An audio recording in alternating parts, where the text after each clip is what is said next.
There are discoveries that don't just change science. They change humanity. They answer questions we've asked for centuries. What are we made of? What defines us? What carries life from one generation to the next? But what if the story of that discovery was never told the way it really happened? What if the truth was not one moment, but many? Not one mind, but several? And what if the people who made it possible were not the ones history chose to remember?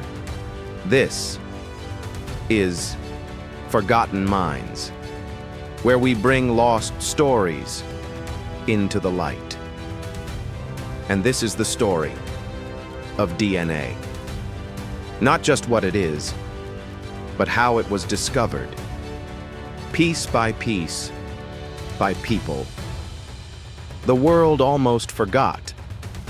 Before fame, before breakthroughs, there was confusion. Because for years, scientists didn't know what carried life's instructions.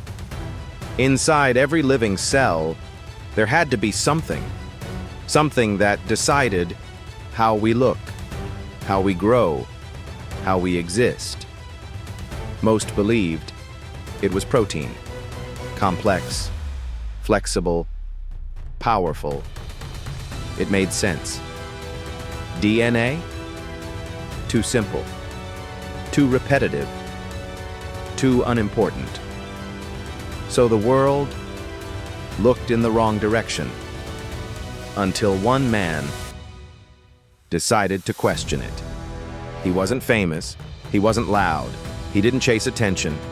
He was born on October 21st, 1877, in Halifax, in Canada. His name would not be known by many, but his work would change everything.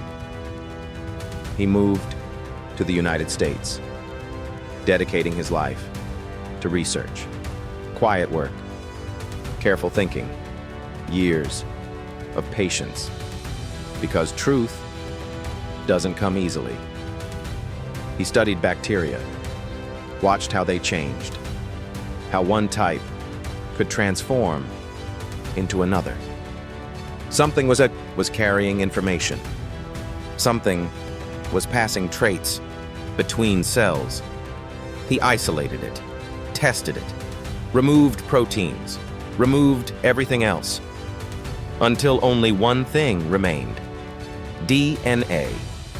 And in 1944, he proved it. DNA was the genetic material, the blueprint of life. It was a moment that should have rewritten biology, but it didn't, because the world didn't believe him. They said DNA was too simple, too basic, to carry something so complex, so his discovery was ignored, doubted, left behind. Even though he had already found the truth, he continued his work, quietly, without recognition. And in 1955, he died, without seeing the world, except what he had proven. Because sometimes, being right is not enough. The question was answered, but not fully understood. Yes, DNA carried information. But how? What did it look like? How could something so simple hold something so powerful? The answer was still hidden, and it would take another mind to reveal it. She didn't enter the story with recognition. She wasn't welcomed as a leader.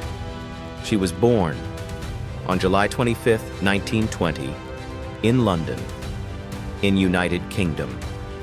Brilliant, focused, precise, a mind that demanded accuracy.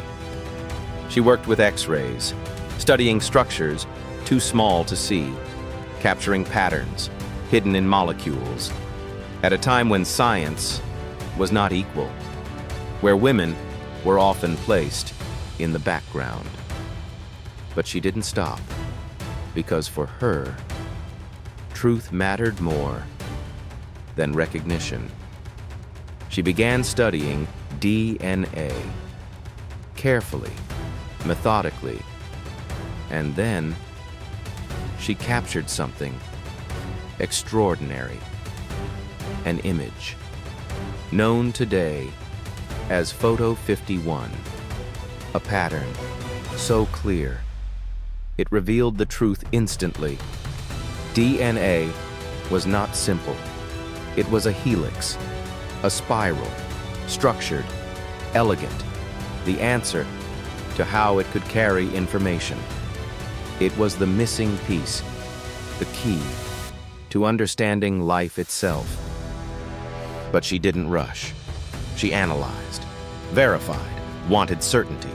But while she worked, others were watching, using her data, building on her results. And then, in 1953, the announcement came. The structure of DNA, the double helix, the world celebrated. The discovery, that explained life, but not her, because her contribution was not placed at the center. Her work made it possible, but her name was not the one history remembered first. She continued working, quietly, brilliantly, but recognition never fully came. And in 1958, she passed away at just 37 years old, before the world fully understood what she had done. Think about it.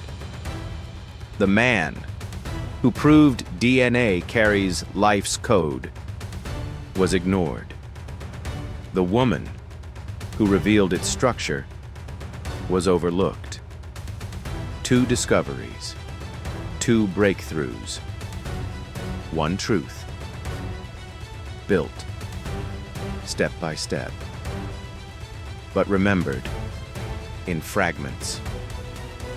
Because history doesn't always lie, but it doesn't always tell the full story either.